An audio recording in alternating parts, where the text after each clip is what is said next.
मैं मुझे लगता है आप सब ठीक होंगे। मैं गर्मी बहुत काफ़ी गर्मी है। मैं यूथ के बारे में कहना चाहता हूँ कि हर देश का भविष्य उसके यूथ पर निर्भर होता है। इसलिए मैं एक कविता कहना चाहता हूँ।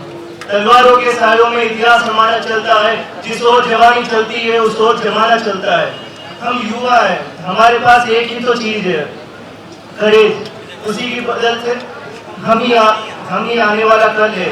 हम अगर आज हम इसी तरीके से अड़े रहें तो हम आने वाले कल को बदल सकते हैं। जो पिछले 16 दिन से भूख हड़ताल पे है, उनकी तबीयत ज्यादा बिगड़ने के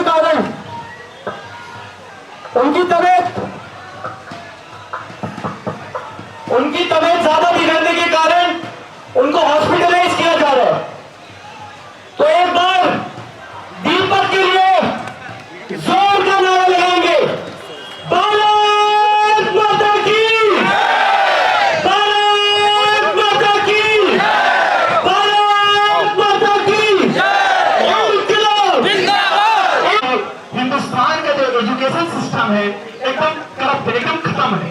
क्योंकि जब यहाँ बच्चा एग्जाम पेपर लीक की वजह से सुसाइड कर लेता है, क्या सिस्टम है ये? एजुकेशन सिस्टम है सही